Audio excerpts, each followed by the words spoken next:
다음은 복지재단 소관 업무보고를 청취하겠습니다. 복지재단 이사장님께서는 보고해 주시기 바랍니다. 안녕하십니까. 평택복지재단 이사장 김준경입니다. 대한민국에서 가장 역동적으로 발전하고 있는 평택 시민의 행복을 위해서 고생하시는 의원님들께 이 자리를 빌어서 진심으로 존경의 말씀을 드립니다. 복지재단에 관심과 애정을 베풀어 주시는 광미연 복지환경위원장님과 이해금 부위원장님을 비롯한 여러 의원분들께 다시 한번 감사의 말씀을 드리겠습니다. 보고에 앞서 복지재단 간부를 소개해 드리도록 하겠습니다. 정문호 사무처장입니다. 안녕하세요. 송진영 기획연구실장입니다.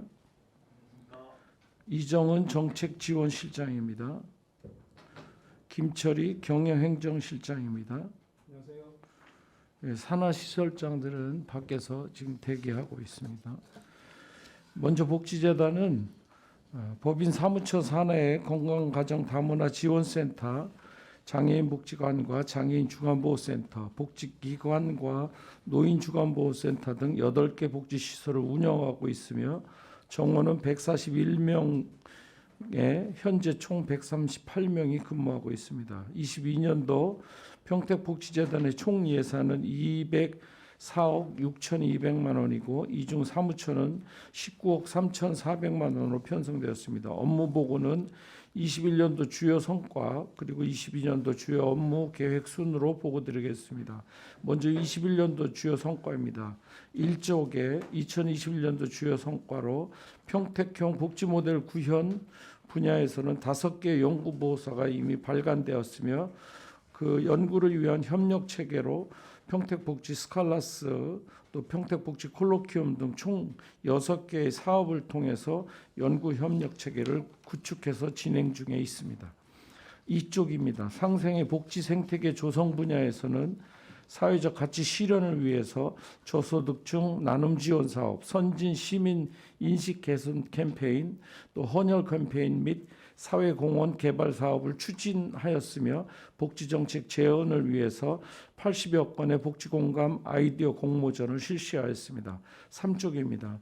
평택복지 거버넌스를 통해 민관 협의 체계를 구축하고자 대표위원회 및 실무자를 대상으로 공동체 활동과 사회복지 생산용품 홍보를 위한 사업, 사회복지 종사자들을 위한 전문 교육 사업, 그리고 고용노동부의 EA 프로그램을 도입하여 추진하였습니다. 5쪽입니다. 복지 서비스의 전문화 분야입니다. 지역복지 역량 강화를 위해서 9번에 걸쳐서 411명에게 역량 강화 교육을 실시하였습니다. 6쪽입니다. 사회복지 프로그램 개발 전문화를 위해서 공모 사업을 통해서 10개 시설을 지원하였습니다. 7쪽입니다. 산하기관 현장복지 실천 분야입니다. 산하기관 역량 및 기능 강화를 위해 평택복지재단 노사협의회 구성 및 운영이 진행되었고요. 2021년도 평택복지재단 인권경영체제를 도입했고 평택복지재단 성과관리 PACD 시스템 체계를 도입하였습니다. 8쪽입니다. 21년도 산하기관 주요 성과입니다. 평택시 건강가정 다문화지원센터에서는 LH 꿈꾸는 무지개 스쿨, 또 문화 다양성 이해 교육, 또 가족 서비스 전달 체계 확충을 위해서 서부분관 개소와 고덕의 공동 육아 나눔터 2호점 개소를 준비하였습니다. 9쪽입니다.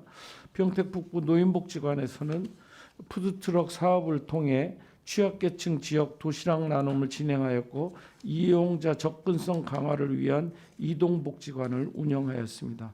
10쪽입니다. 북부복지관 장애인복지관에서는 장애인 청소년, 장애청소년, 또 느린 학습 청소년을 위한 드림하이 프로그램, 또 장애인날 기념을 맞이해서 인스토리, 또 인식 개선을 위한 도전, 장애인의 골든벨 등 이런 프로그램들을 진행하였습니다. 11쪽입니다. 팽성노인복지관에서는 코로나 취약 어르신을 위한 너는 나의 봄 다시 만나 봄이라고 하는 프로그램이 진행되었고요. 디지털 정보와 취약계층 어르신을 위한 랜선으로 봄봄봄, 또 주거 환경 개선 사업 우리 집을 부탁해라는 프로그램들을 어르신들을 위해서 진행하였습니다. 네. 지금부터는 2022년도 주요 업무 계획에 대해서 말씀드리겠습니다. 22년도 주요 업무 계획으로 25쪽입니다. 지역복지 연구 수행입니다. 평택시의 특성을 반영한 연구를 수행하고 평택 시민의 복지 요구를 파악해서 평택시 복지 환경의 발전을 도모하고자 커뮤니티 케어 계획 수립, 또 노인의 생활 변화, 이 웰페어 거버넌스 구축, 사이버 중독 예방, 노인 요양 시설 활성화, 또 경계선 지능 청소년 연구가 진행될 예정으로 있습니다. 26쪽입니다. 지역사회 복지 연구 협력 체계 강화입니다. 관내 학계 및 전문가들 구성된 평택복지 스칼라스를 통해서 계속 연구가 잘 진행될 그런 계획이며, 평택복지 콜로키움을 통해서 현안 사항에 대해서 지역에 있는 모든 기관들과 시민들과 소통 및 교류할 수 있도록 추진해 나가겠습니다. 이 밖에 연구 성과 보고회, 또 연구 평가회, 평택 시민 연구 수요 조사, 연구 보고서 전달 체계 활성화 및 활용 방안 관리를 진행하겠습니다. 특별히 이번 제5기 평택시 지역 사회복지 종합계획에 복지재단이 여러모로 참여해서 그 계획이 잘 진행되도록 최선을 다하겠습니다. 27쪽입니다. 지역 상생 협력 사업입니다. 나눔 문화 확산을 위해서 시민 인식 개선 캠페인을 실시하고 자원 개발을 통해서 어려운 복지 시설에 연계하는 그런 프로그램을 계속 진행해 나가겠습니다. 28쪽입니다. 평택 복지 거버넌스입니다. 복지 현안 사항에 대해서 민관 소통의 장을 마련하고 장애인 생산용품 구매 등이 잘 촉진될 수 있도록 운영해 나가겠습니다. 29쪽입니다. 지역복지 역량 강화입니다. 지역사회 통합돌봄 준비를 위한 커뮤니티 케어 리더스 아카데미가 제1기가 끝났고 제2기 교육과정을 개설해서 맞춤형 프로그램과 공모 사업을 실시할 계획입니다. 30쪽입니다.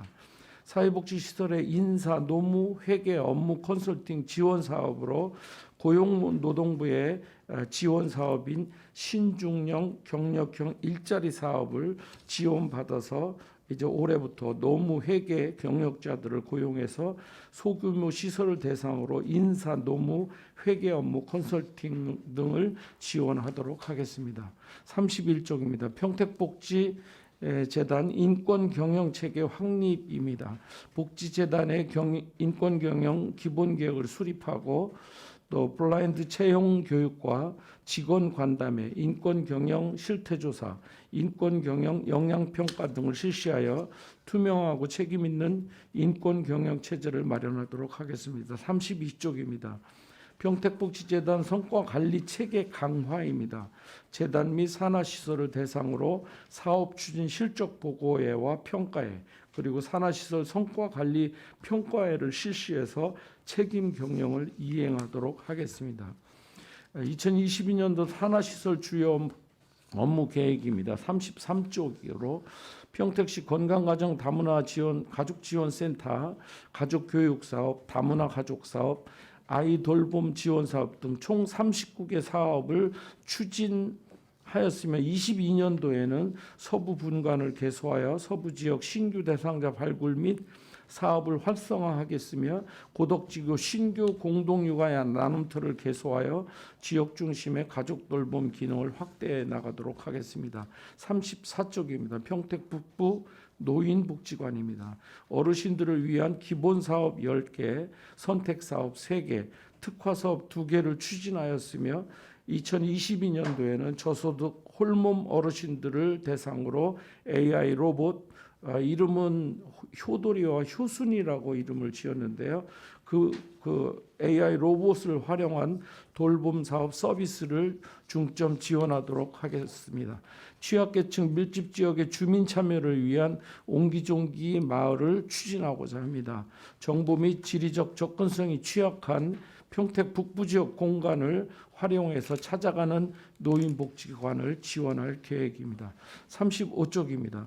평택 북부 노인주간보호센터입니다. 장기요양 등급자 22분의 어르신을 대상으로 신체 기능 유지, 인지기능 유지, 일상생활을 지원하기 위해 주간보호 사업을 실시하도록 하겠습니다. 36쪽으로 평택 북부 장애인 복지관입니다. 장애인 권익 옹호와 자립 지원을 위해 총 19개의 기본 사업과 총 10개의 특성화 사업을 위드 코로나 시대에 맞는 다양한 서비스를 제공하도록 하겠습니다. 37쪽 평택 북부 장애인 주간보호센터입니다. 25분의 중증 발달 장애인들을 대상으로 67개 기본 사업과 3개의 중점 사업을 통해서 장애인의 일상생활 지원과 자립생활을 지원할 계획입니다. 2022년도에는 코로나 장기화에 발맞추어 비대면 교육과 소그룹 활동 등 다양한 서비스를 제공할 계획입니다. 팽성 노인복지관입니다. 38쪽 어르신들의 욕구를 반영해서 9개의 기본 사업과 5개의 선택 사업을 추진할 계획입니다. 2022년도에는 어르신들의 디지털 기기 사용 방법을 돕는 사업과 코로나19 장기화에 따른 어르신들의 사회적 고립과 우울감을 해소하는 사업을 중점적으로 추진하겠으며 지역 주민과 함께 소통의 장을 마련하기 위해서 팽성읍 민속놀이 한마당, 팽성읍 청춘가요제 등을 사업을 추진할 계획으로 있습니다. 39쪽 평택 노인주간보호센터입니다. 장기 요양 수급자 17분의 어르신을 대상으로 건강 지원 사업, 사회 적응 사업 등 총 8개의 사업을 추진하여 일상생활을 지원하도록 하겠습니다. 마지막 40쪽입니다. 팽성 장애인 주간보호센터입니다. 28명의 중증 발달 장애인을 대상으로 27개 기본 사업과 3개의 특화 사업을 실시하여 중증 장애인의 일상생활과 자립생활을 지원하도록 하겠습니다. 이상으로 평택복지재단 업무 보고를 마치겠습니다. 네, 이사장님 수고 많으셨습니다. 계속해서 질의답변을 진행하겠습니다. 복지재단 소관 25쪽부터 40쪽까지 질의하실 의원이 계시면 것으로 신청해 주시고 페이지를 말씀해 주시기 바랍니다. 네, 강정구 의원님 질의해 주시기 바랍니다. 강정구 의원입니다. 복지재단 1년 운영비를 비롯해서 사업비 전체가 한 얼마 정도 되죠? 아까 말씀드린 대로 저희 그 산하시설까지 모두 합치면 204억 6,200만 원입니다. 그렇죠. 204억 엄청난 큰 돈이죠. 그렇죠? 네.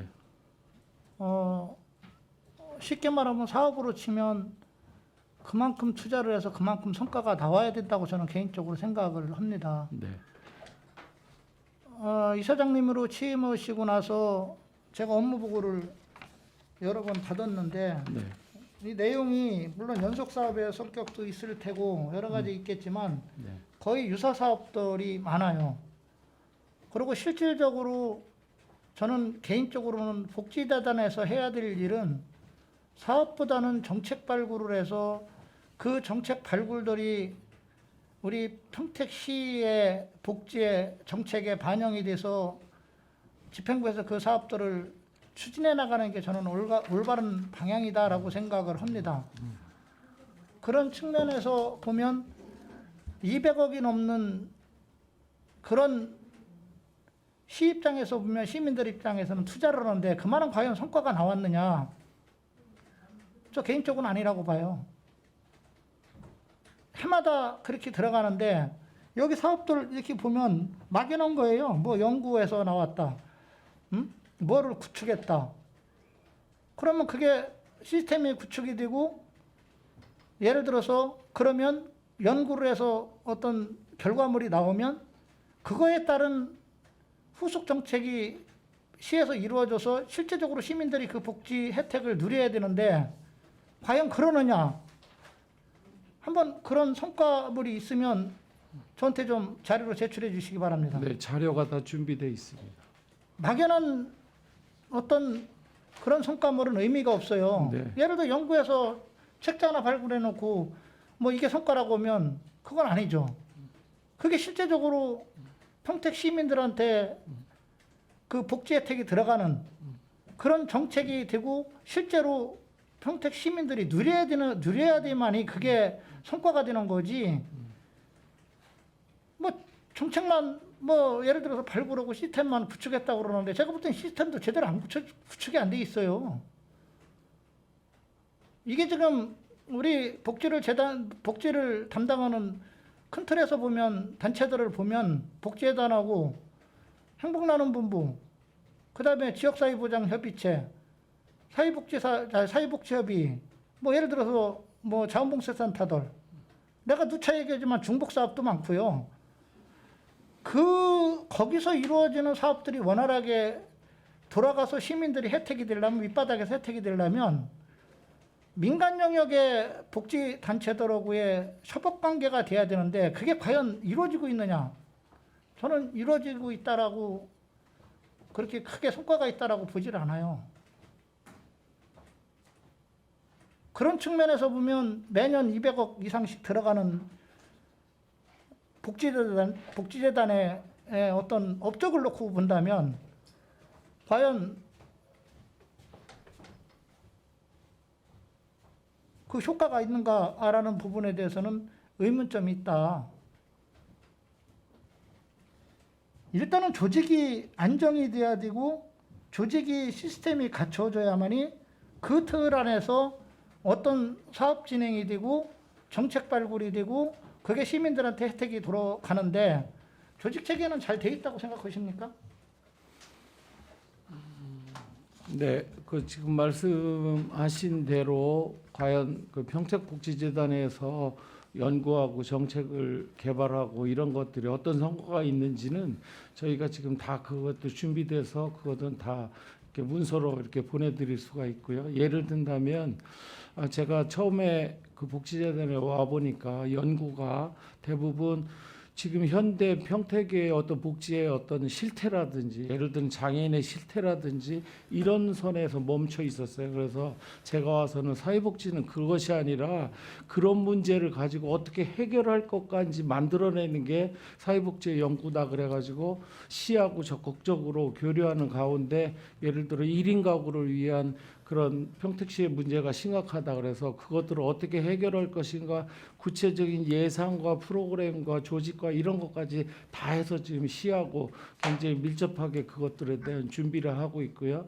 나머지 것들도 그냥 연구하는 것이 끝나는 것이 아니라 그거를 어떻게 현장에 실현할 것인가에 대한 것들을 중점적으로 두고 있습니다. 그리고 새로 오신 그 연구실장님께서도 그런 부분에 많은 경험들을 다른 시도에서 가지고 계셔서 그 후에 만들어진 그런 연구들은 그냥 실태 조사로 끝나는 게 아니라 그 문제를 어떻게 해결할 것인가에 주로 중점을 두고 있습니다. 그래서 과연 우리들이 제가 맡고 나서 그런 연구가 어떤 성과를 걸었나 이런 부분에 대한 것들을 충분히 저희가 지금 그 데이터나 모든 것들을 통해서 지금 그 보고 드릴 수가 있습니다. 그래서 그건 바로 여기 회의가 끝나면 바로 보고 드리도록 그렇게 하겠습니다. 사무처장님, 네. 집행부에 있었죠? 네, 그렇습니다. 지금은 뭐 복지재단에 계시지만 그렇다면 누구보다 그 현실은 더 잘 알고 계시리라고 봅니다. 그럼 복지재단에서 성과로 내세우는 여러 정책이라든가 어떤 그 대안 제시 이런 부분들이 사무처장님이 집행부에 계셨을 때 반영이 된 사업이 있으면 한번 저한테 좀 한번 지금 예를 들어서 지금 말씀을 한번 해줘 보시죠. 그 복지재단에서는 그 연구만 하는 거는 한 파트고요. 8개 시설을 운영하고 있습니다. 그래서 아니 시설을 운영하는 거를 내가 지금 부인하는 건 아니고요. 그건 네네. 그거고 네. 본래는 정책적 기능을 담당하는 게 거의 맞는 거고요. 위탁을 줘도 되는 거고요. 예를 들어서 물론 장단점은 있습니다. 공공 영역에서 하는 부분하고 또 민간 영역에서 하는 부분이 또 서로가 어떤 상호 보완이 안 되다 보면 한쪽으로 치우치다 보면 아까도 얘기했지만 공공 영역에서의 복지만 가지고서 평택시 복지를 담당할 수가 없어요. 그러니까 서로 상호 보완이 돼야 되고 그런 측면에서 놓고 보면 균형 있게 서로 민간 영역과 이 공공 영역의 복지들이 서로 상생하면서 가야 되는 게 맞는 거고요. 그래서 공공 영역의 복지가 너무 치중돼서 가면 이 민간 영역이 왜소하게 될 수밖에 없고, 그러다 보면 뿌리가 튼튼하지 않다 보니까 이 큰 정책은 나올 수는 있지만 이 정책들이 밑바닥까지 그 밑바닥에 있는 어떤 그런 그 욕구라든가 이런 사항을 반영하는 것도 좀 힘들어지고요. 실제 거기까지 또 복지가 그 정책이 그 성과를 내기가 쉽지 않거든요, 그게. 근데 여기 있는 거 한번 여기 있는 영역 외적으로도 뭐 전에도 보고 한 것도 있지만 보면 실제적인 뭐 기관 운영 외에는 큰 사업들이 없어요. 뭐 협업관계 구축관계 구축원하라고 뭐 구축이난 제대로 됐다고도 생각을 않지만 200억이라는 운영비 어떤 전체 어떤 사업비 이런 것들이 투자되는 거에 비해서는 과연 효과가 있다라고 보느냐? 난 그렇지 않다. 반영된 거 있으면 한번 예를. 네, 그 복지재단에서 뭐 폐지 줍는 어르신에 대한 대책이라는 연구를 통해서 그 부분에 대해서도 많은 그 시에서 정책을 세웠던 바도 있고요. 장애 청소년이라든가 뭐 그럼 좋습니다. 예, 그 그런 폐지 부분에 줍는 대해서 그 부분에 연구해서 대해서 예, 그만큼 투자한 거에 대해서 효과가 있었어요? 데이터가 아니, 그 어떻게 정도- 효과가 있다고 나왔다기보다도 그런 정책을 반영하면서 폐지 줍는 어르신 같은 경우는 뭐 손수레를 알루미늄으로 만들어서 제공해줬다든가 그런 그 복지 사각지대에 있는 분의 삶의 질을 향상을 위해서 그런 논리로 말씀을 하시면요. 저도 뭐 이게 공적인 자리이기 때문에 말에 어떤 제한을 제가 두고 할 수밖에 없는 부분이 있고 서로 개인의 의견이 틀려질 수도 있어요. 예를 들어서 개인적으로 보면 뭐 여태까지 복지 쪽에서 사무처장님도 뭐 복지계 일부에서는 뭐 대부라고 그러는 소리까지 들릴 정도로 복지 쪽에 있었다는 거죠. 그럼 집행부에서 그만큼 있었을 때 그 성과를 냈어야 되는 게 맞는 거고요. 그거를 다시 또 복지재단에서 와서 또 그때 못했던 거를 한다는 어떤 그런 부분에 대해서 긍정적으로 또 더 열심히 하기 위해서 와서 한다라고 생각하는 사람도 있지만 또 그렇지 않다라고 또 생각하는 사람도 있거든요. 그때는 뭐하고 지금 또 이렇게 하느냐. 예를 들어서 이게 시각이 서로가 틀려질 수가 있다는 부분을 제가 말씀을 드리는 거고요. 하나만 질의하고 자료 요청하고 제가 바치도록 하겠습니다. 지금 그 복지재단 출결 시스템 돼 있습니까? 네, 그 행정 네, 의원님. 저희 직원 산하기관 모든 직원이 출퇴근 그 지문 시스템을 도입하고 있습니다. 이사장님을 비롯해서 이사장님은 뭐 한 1년치만 하시면 될 것 같고요. 여기 계신 실장님들 거는 임기 이정은 실장님은 좀 오래되셨나요? 네, 3년 됐습니다. 그러면 한 뭐 이정은 실장님은 1년 정도만 하시면 될 것 같고 다른 그 실장님들은 근무 시기서부터 시작해서 1년이 넘었다면 뭐 1년치만 하시면 되고요. 1년이 안 됐다면 뭐 그 저기 근무한 때부터 좀 얘기를 해서 출근했을 때 기록하고 그 퇴근했을 때 기록 찍힌 자료를 좀 저한테 좀 보내주시고요. 그다음에 출장 보고서 출장 나가실 때 네. 출장 보고서 작성하시죠? 네. 네, 예, 출장. 네, 그 보고서도 좀 그 기록도 좀 나간 시간하고 네, 들어온 시간 네, 그리고 그 출장 어디로 갔는지 그 출장 보고서 다 쓴 거 그 자료를 좀 주시고요. 나갔을 때 그 차량은 자가로 나갑니까? 아니면 공용으로 나가십니까? 차가 이제 한 대밖에 없어서요. 다수 직원들이 이제 공무를 볼 때는 그 차량을 이용하고 다 대부분 개인차를 이용합니다. 그러면 예를 들어서 지금 뭐 시청 같은 데는 뭐 저기 그 차량 등록에 대해서 이제 나갈 때 들어올 때 다 찍히지만 거기 같은 경우는 사실 뭐 찍히질 않아요. 차량 운행 일지가 있어서요. 누가 몇 시에 몇 킬로 뛰었는지를 다 기록하고 있습니다. 이 일을 또한 시 감사실에서 근태 관리, 차량 일지 그리고 시간 전반적인 걸 다 통제하고 있습니다. 그럼 그것까지 해서 네.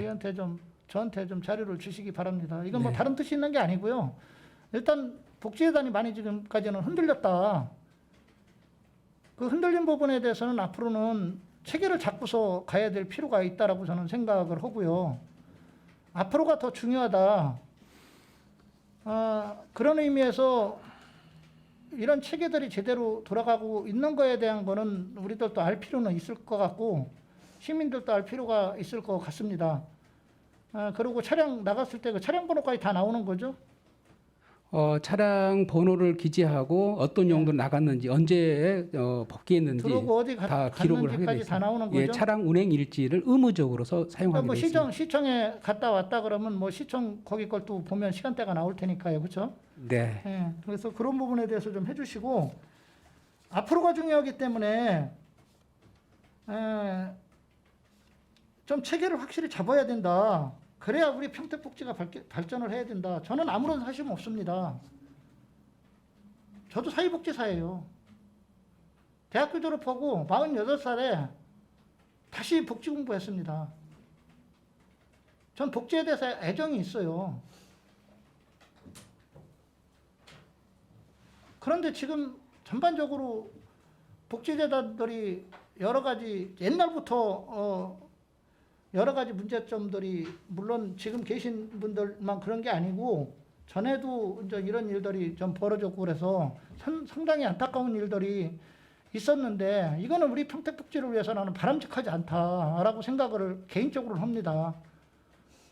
애정을 갖고서 있기 때문에 제가 이런 관심도 있는 거고요. 그렇지 않다면 내가 굳이 신경을 쓸 이유도 없을 수도 있겠죠. 그러나 이제 시민의 대표이기 때문에 당연히 관심을 가져야 되고 복지에 대한 애정이 있기 때문에 그런 부분인 거고요. 그리고 수장은 어떻게 됐든 어느 분야든 내가 잘했든 못했든 내가 불합리하든 불합리하지 않든 그 조직에서의 어떤 문제가 생기고 흔들리면 그걸 책임져야 되는 부분이 어떤 단체든지 그 수장의 역할이에요. 그러니까 임기가 남았어도 뭐 일반적으로 그 행정부나 뭐 이런 수반대로 보면 어떤 책임을 지고 관두는 경우도 있고요. 더 열심히 분발해서 더 잘하는 경우도 있고요. 여러 가지가 나오는 부분이 있는데 이런 것들을 수장이 다 앞으로 바로잡아야 될 부분들도 있는 부분이기 때문에 좀 더 평택 복지를 위해서 나 개인이 아니고 직원으로서의 어떤 그 역할도 중요하지만 시민을 생각해서 평택 복지가 좀 잘 돼갈 수 있도록 그렇게 노력을 해주시기 바라겠습니다. 이상입니다.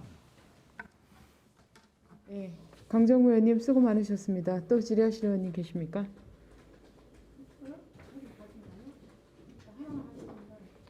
네, 이해금 의원님 질의해 주시기 바랍니다. 지금 우리 강정구 의원님께서 질의 많이 하셨는데 여기 계신 분 중에는 우리 팀장님이 제일 오래되신 거예요? 근무기간이? 네, 제가 3년 됐습니다. 나머지는 1년, 작게는 몇 개월. 네. 지금 복지재단에 바깥에 계신 분들도 몽땅 다 해서 실장님이 제일 오래되신 분이에요? 아닙니다. 밖에 10년 넘으시면 시설장님들도 계십니다. 시설장님들. 그리고 아까 제가 왔다 갔다 그러면서 처음 본 사람이 하나 있던데 핑크색 옷 입고 그분이 네, 이 다문화 가정센터 센터장으로 이번에 새로 채용되신 이번에 분이에요. 새로 되신 분이에요? 예. 그러게 이따 뭐 또 추가로 들어와서 인사할지는 모르나? 네, 그분이 못 보던 분이 왔다 갔다 하길래 네, 네. 제가 궁금해서 그러니까 다문화가 기간이 됐기 때문에 이번에 다시 공모해 갖고 되신 분이라는 얘기죠? 예, 예. 거기 공모를 몇 분이 신청했었어요 혹시? 아시나요? 7분이 신청했습니다. 처음에 신청했을 때는 한 분으로 했다가 예, 1차는 한 분밖에 안 됐었고요. 그래서 재공고를 통해서 7분이 됐는데 다들 경력이 쟁쟁하신 분들이 다 오셨었어요. 그러면 거기도 이제 근무 기간이 혹시 뭐 1년 돼서 재계약을 하는 건가요? 아니면 어떻게 되는 건가요? 2년 있다가 저기 하는 건가요? 2년 계약입니다. 2년 계약해서 다시 네. 재계약할 수도 있고 안 할 수도 있고 예, 네, 그렇습니다. 연령하고 상관없이. 예. 그리고 뭐 하도 우리 강정구 의원님이 한 가지만 하고 간다 그랬더니 30분을 넘게 해갖고 저는 딱 궁금한 거 한 개만 질문하겠습니다. 그 공무사업으로 6페이지 보시면 이게 이제 지금 일본에서 10군데가 있는데 이게 공무사업으로 채택된 거예요, 이분들이? 네, 아직 올해 거는 결정이 안 됐고요. 네. 그 중에서 어쨌든 들어오는 것 중에서 10군데를 선정하게 돼 있습니다. 작년에 1월부터 12월까지 해서 많게는 700만 원, 적게는 500만 원 이렇게 돼 예, 있는데 예, 예. 왜 금액이 달라요? 그 사업의 형태에 따라서 네. 어떤 사업은 또 연차 사업도 있습니다. 그래서 네. 오래된 사업 중에 꼭 내년도에 꼭 해야 되는 사업은 연차 사업 하나 정도는 연차 사업으로 진행되고 있고 나머지 액수는 이제 심사위원들이 봐서 그 액수를 조금씩 이렇게 차등 있게 하고 있습니다. 그러면 이제 지금 이거 심사를 거쳐서 채택이 되신 분들이고 무슨 그 심사할 적에 조건부가 있나요 혹시? 그렇지는 않습니다. 평택에 있는 기관들이면 네. 사회복지 기관들이면 어느 곳이나 할 수가 있습니다. 여기 저희 지역구에 예, 비전 이동 지역사회 보장체도 되셔서 예, 예. 제가 보니까 그래서 궁금해서 여쭤봤습니다. 이상입니다. 네, 일구면님 수고 많으셨습니다. 제가 간단하게 질의 한두 가지만 하고, 네, 지금 이제 보시면 그 평택복지 콜로키움에 관련된 부분은 우리 평택시하고도 이제 그 진행하셨잖아요. 예. 이거에 대한 부분 좀 간략하게 또 앞으로 이제 또 더 추진해 예. 나가야 될 방향성 이런 것 좀 말씀해 주세요. 네, 작년 같은 경우 위원장님 주재하에 네, 그 평택시 의회하고도 했고요. 네, 그리고 또 하나는 이제 그 세계적으로 유명한 그 석학들이 참여하는 국제 네, 그 콜로키움에도 저희들이 이제 같이 참여했고요.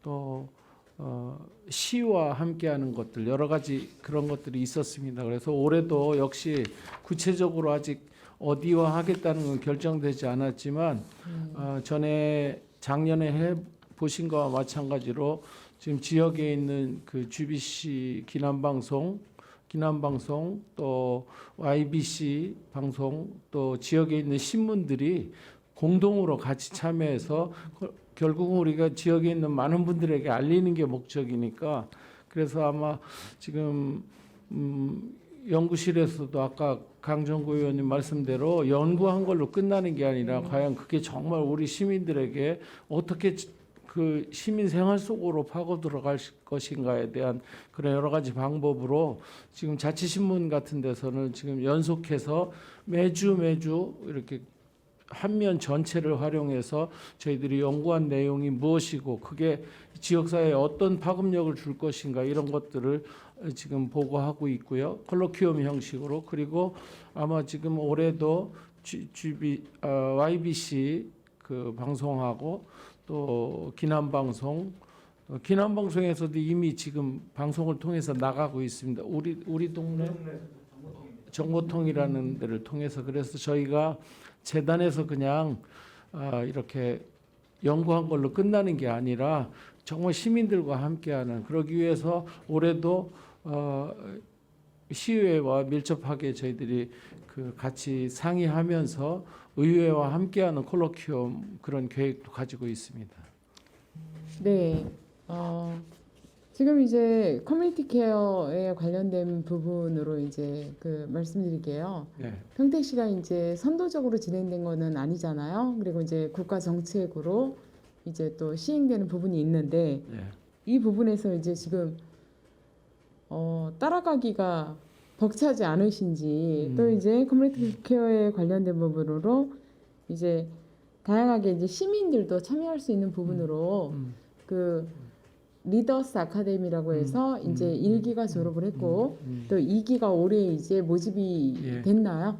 아직 모집이 인원 안 모집. 됐습니다. 지금 각 지역에 네, 그 홍보가 이미 나가 있고요. 네, 또 거기에 참여할 지금 작년에는 9개월을 했는데 네, 네. 올해는 이제 10개월 정도나 약간 조정을 통해서 조금 달라지겠지만 거기에 참여할 그 교수님들 컨택이 이미 다 끝났고요. 네. 끝나서 결정이 됐고요. 그리고 거기에 대한 교재들을 지금 준비하고 있습니다. 그다음에 그 작년에는 6개 음연동에서 참여했는데 네. 이제 나머지 분들이 더 해서 올해도 적어도 한 60여 명 정도는 이제 2기로 참여할 예정입니다. 그리고 작년에 그래도 위원장님 많이 도와주셔서 조례로도 개정이 됐고 또 저희가 커뮤니티 케어에 관련된 연구 보고서가 그 욕구조사까지 지금 3건이 나왔고 또 리더스 아카데미를 통해서 그분들을 발굴했고 이런 원래 계획대로 차근차근 진행되고 있습니다. 그리고 아시겠지만 평택시가 전국에서 커뮤니티 케어 선도 사업 도시로 그 아마 이 상 이름은 정확하게 모르겠지만 아마 국가로부터 그런 그 상도 받았고 이런 성과들이 지금 많이 일어난 거로 저희들이 알고 있습니다. 그래서 저희들은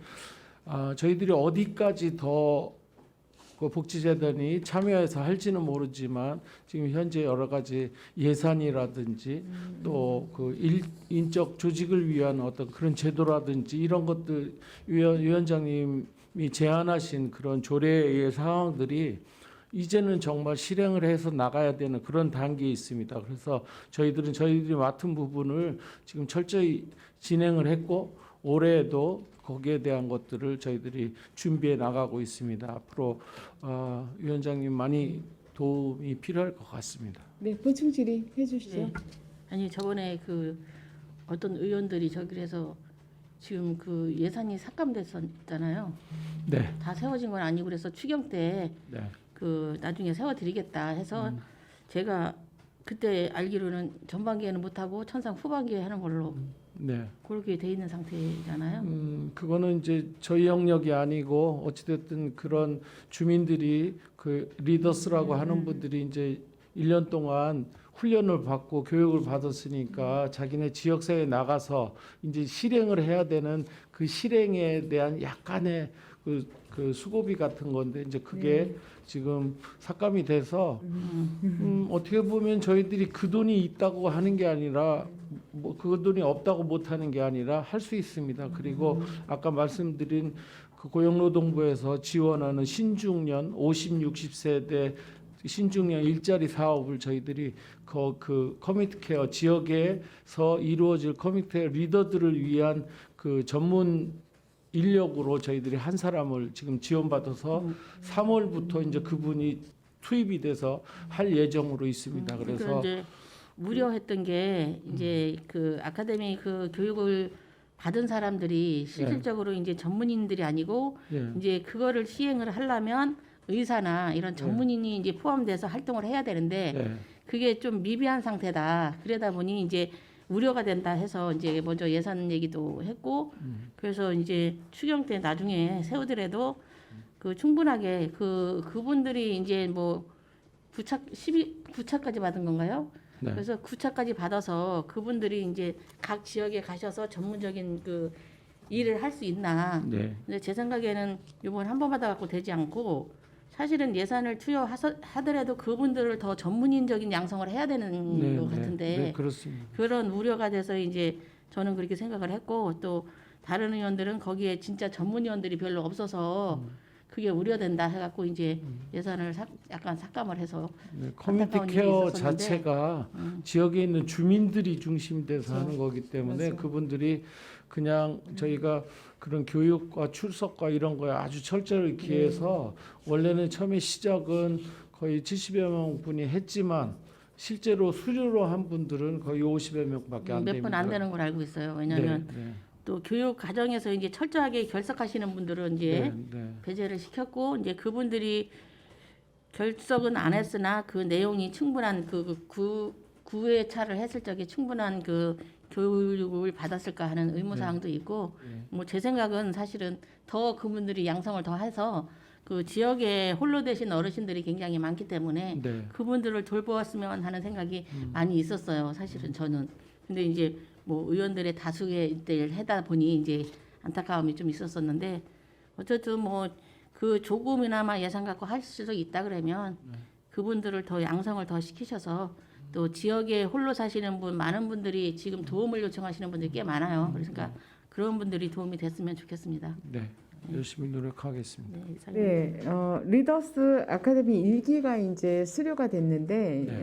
이분들은 이제 새로운 직업의 탄생이라고 생각을 하고 있어요. 그죠? 새로운 이제 직업의 탄생이고 이제 2기, 3기 쭉쭉쭉쭉 이제 그 사업으로 진행될 부분이 있는데 네.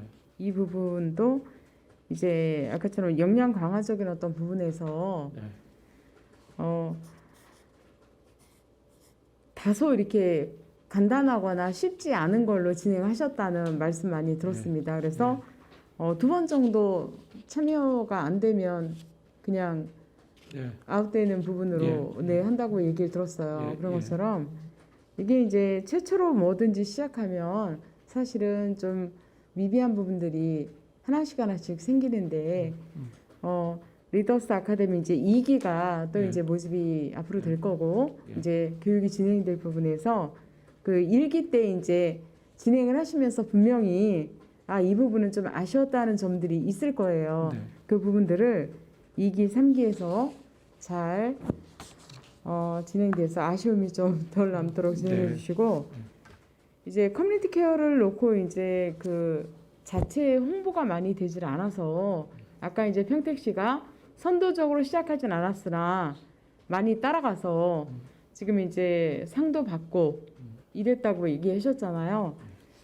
앞으로 이제 몇 년 남지 않았는데 이 부분이 이렇게 진행돼서 국가정책으로 반영이 되는 부분에서 그 어려움은 없다고 보십니까, 이사장님?